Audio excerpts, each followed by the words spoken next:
All right, guys, I'm here at the heart of the PVA base. We got Marshall Cunningham, he's the president of the PVA. We got Daryl Davis, you are the JO commissioner, and of course Larry Manning. He helps out with everything with the JO basically. Director of JO training. Exactly.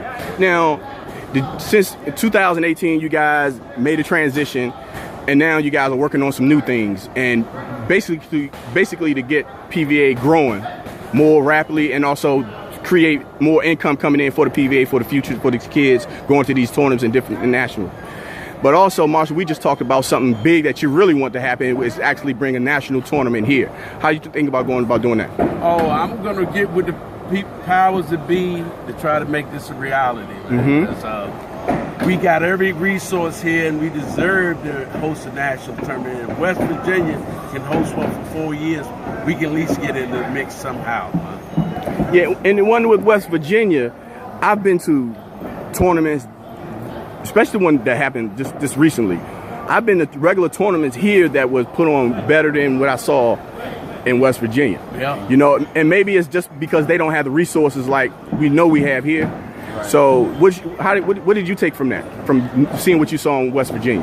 Oh, I think we had the expertise here. You know, we got everybody that knows how to put on the events, because that's what DC does. They put on the events all the time. So I think all we have to do is get our paperwork in, submit it, and we gonna make it a reality. So one of the biggest things moving forward is actually coming up Saturday, August 18th. Talk about that a little bit. This is going to be one of our new clubs, Athletic Republic, and we're doing a Governor's Cup, which is first time, maybe an annual thing each year. We're going to see how that works, and we just going to try to do everything different.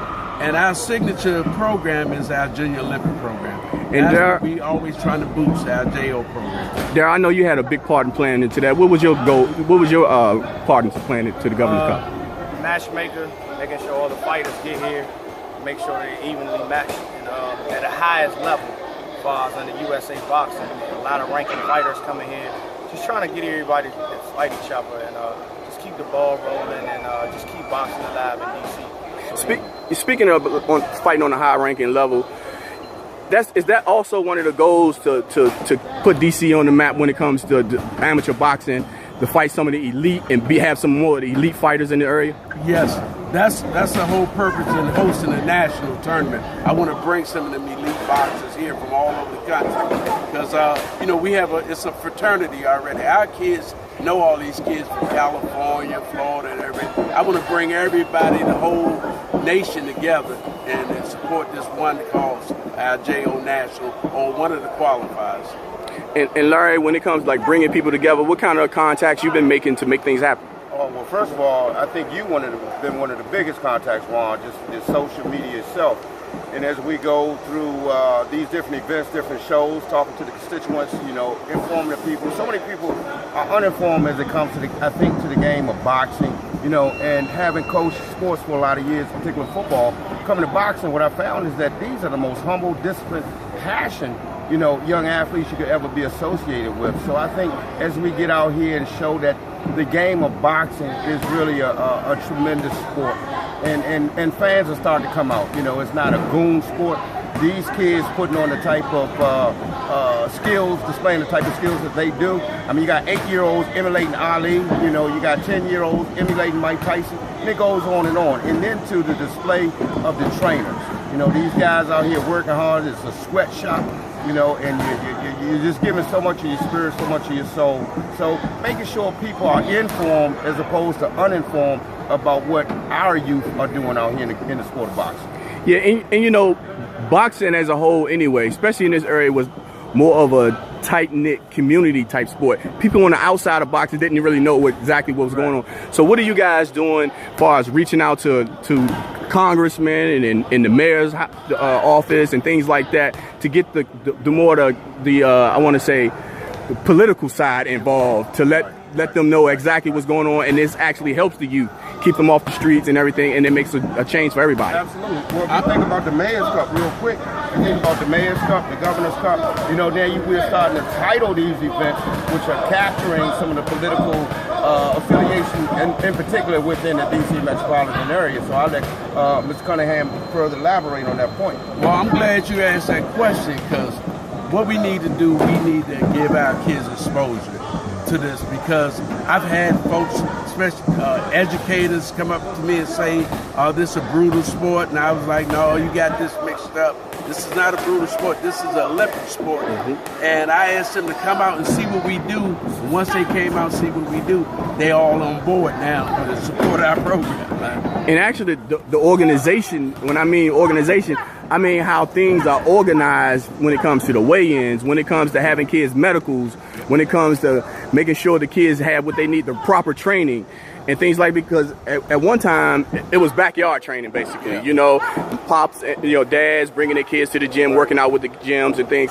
Now it's more of pretty much, you might as well say, some qualifications that you need to be a trainer and things. And it's all about safety, because back in the day, you might have had injuries associated with the sport, stuff like that. Now we're gonna try to eliminate.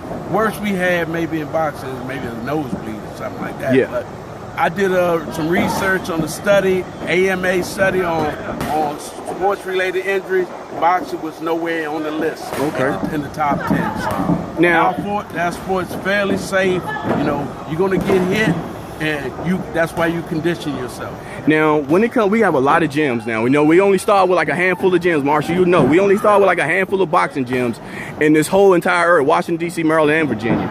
And mainly in Washington, D.C. and Maryland. You know, we probably can count on one hand how many gyms it was about 20 years ago. Okay. Now you have so many gyms. How do those gyms go about getting themselves registered to be part of the PVA? And then also, it's a must that they be registered now in order to start throwing shows and things like that, right? In order to have, you have to have a registered club in order to do a sanctioned event. That includes a pro-am too. So we currently we have about 29 registered clubs, and we got a few of them that's not registered.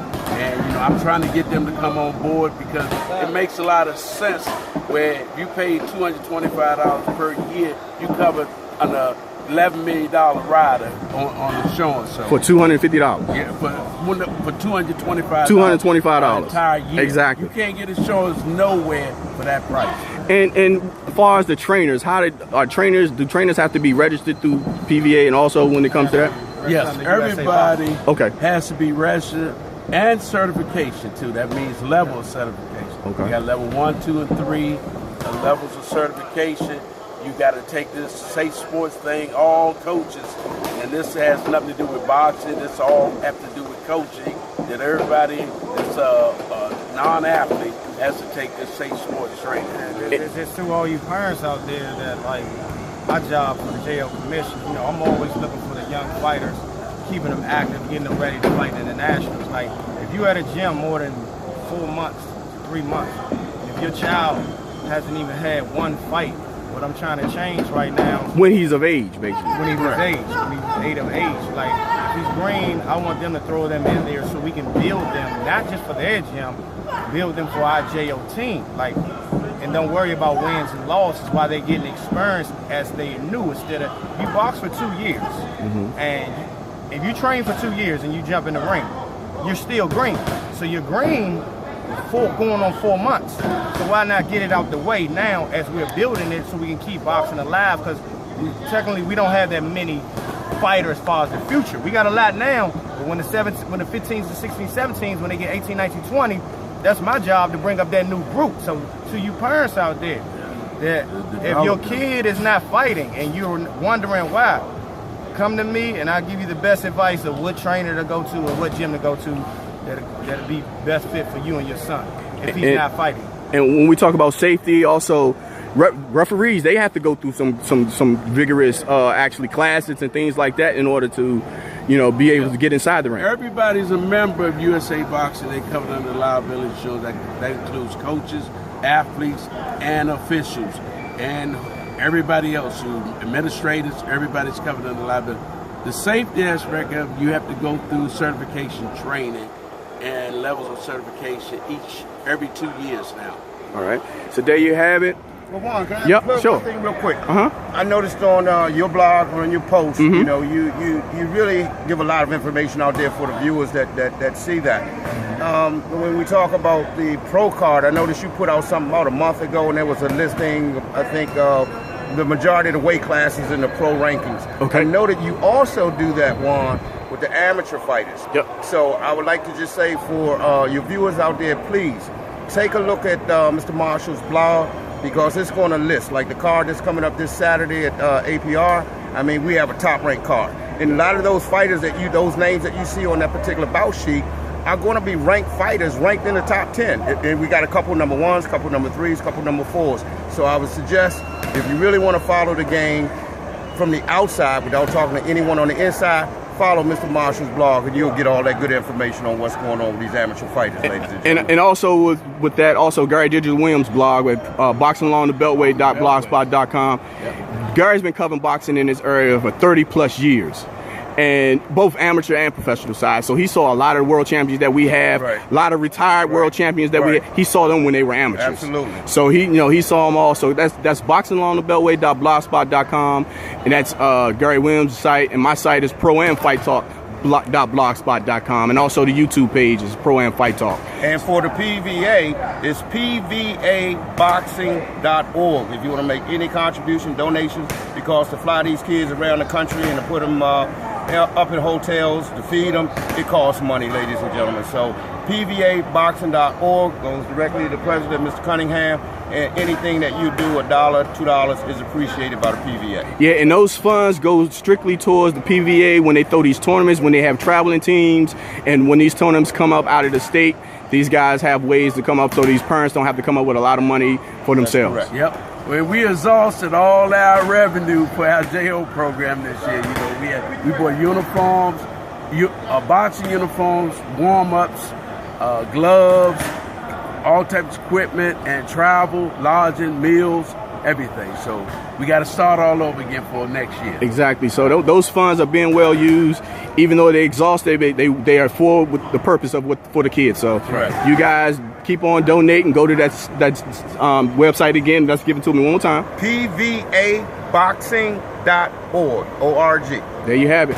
Potomac Valley Association, boxing.org. There we go. Thanks, guys. Good time, Juan. Thank you. Hey, give Gary the plug too, man. He's All right. a boxing encyclopedia. Yes, Every time indeed. I got a question about boxing, that's who I He's use the to walking There you boxing go. encyclopedia, All right. along with Juan. All right now. Thanks, Juan. Thanks.